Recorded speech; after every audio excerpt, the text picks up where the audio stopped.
one person you had so many like brutal matches with. You had taped fists, brass knuckles, a bunkhouse match, a dog collar match.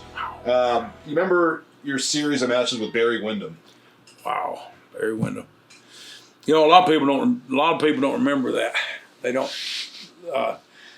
They see Yellow Dog and Bass, but during the you know, he was also wrestling as Barry Windham. So somebody had to wrestle him as Barry Windham, and somebody had to wrestle him as Yellow Dog. No, he worked twice as a babyface. Mm-hmm. So, you know, when the Yellow Dog was wrestling, Barry Windham was wrestling, because they didn't want you to think, and they actually tried to cover, you know, they didn't want you to know that the Yellow Dog was Barry Windham. Just like they tried to cover up Dusty Rhodes was the Midnight Rider. You know, what the hell? How can you cover up a body like Dusty Rhodes? There's only one. Mm-hmm. You know, the big mole right here, you know, there's only one. And but anyway, they are. Barry was God, so different than in his. Are you sure that wasn't Blackjack Mulligan? There was a lot you had with him. Because too, yeah, so Mulligan. See me, too. God, I wrestled Mulligan for the Brass Knucks, everything. Brass Knucks, Texas, Florida, Tennessee, Alabama, West Virginia, Carolina, South Carolina, North Carolina. It was Barry was a night off. Barry was, if it was dark, if Barry was the daylight and his daddy was the night.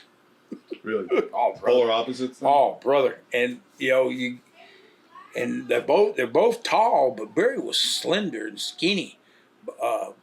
Mulligan was raw bone, just beat your, and he would beat you up if you tick him off.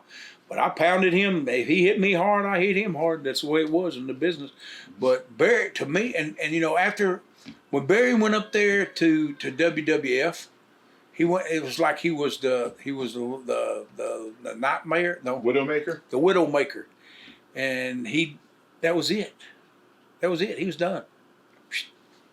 Where'd he go? That's why. And I've seen picture of him here lately, and he don't even look. I'm sure I don't look like. I mean, I don't look like Black Bart, but I am, and I know that was Barry Windham, because if you look, when you look at somebody that's a character, mm-hmm. you can see that Black Bart in me. You can see him in there. I guarantee it. Mm-hmm. But yeah, Barry was. God, he was such a nice guy. One of the stories I remember about Barry was when Billy Jack Haynes was down at Florida, when we was all in Florida, and Barry is just one of the nicest guys you'll ever want to meet. Well, Blackjack comes in that dressing room. We're sitting in that dress. They get into it. Billy Jack Haynes and Barry Windham, and I mean Billy Jack is just opening up. Billy Jack is bad. He was mean, just mean.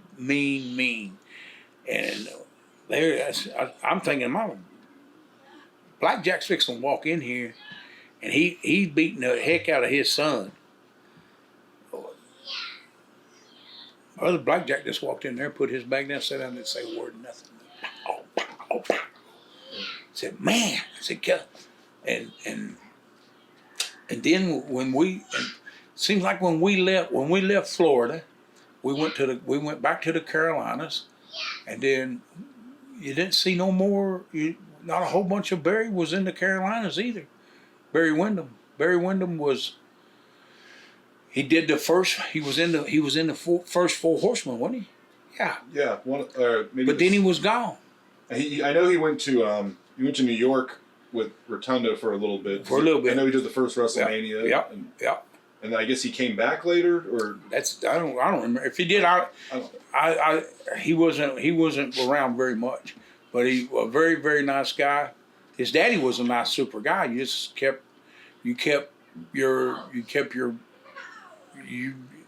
you respected him, or he would beat the respect, and you would have it after the ass whooping, and you would get that respect one way or the other.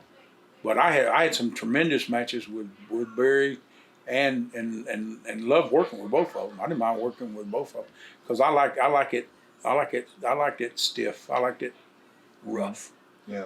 I love wrestling. Like I said, go back to Frank, but I love wrestling Frank. Me and Frank go to the ring, try to knock each other out, and then go back to the dressing room and laugh about it. You know, I hit you so hard with that dadgum chair. I hit you harder with that dadgum table than you did me with that chair, you son of a, you know. But anyway, Yeah.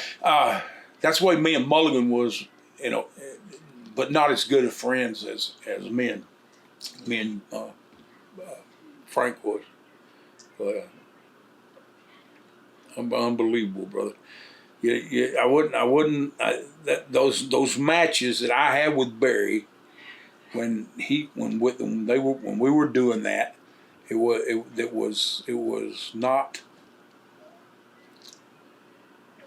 It wasn't as a big a deal as the Yellow Dog against Bass. You know, does that? Mm-hmm.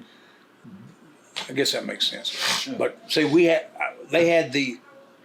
Mike Davis and Barry Windham and Mike Rotundo had they were the tag team holders when it was about a 4-foot trophy. Well, they had to carry. You had to tear that thing down in little pieces and put it in the back of your trunk to haul it from town to town to town, right? So when we was in Jacksonville, Florida, where me and Bass come in as the Long Riders with J.J. Dillon, we're taking the strap. We're taking the new straps. They get to keep the trophy. We're getting the straps. Yeah. So, but we take the trophy and I guess we break it down and we go to it goes to the office and I guess they put it in a trophy case or whatever. But Mike Rotundo and Mike Davis were pissed because they had to haul that trophy around for like a year. And then when the new belts come in, we got the new belts. You throw them in your bag? Yeah, oh yeah. They had their own bag. I got a picture of them deadgum belts. Looks just like that one. It looks just like that NWA World Strap. Same belt.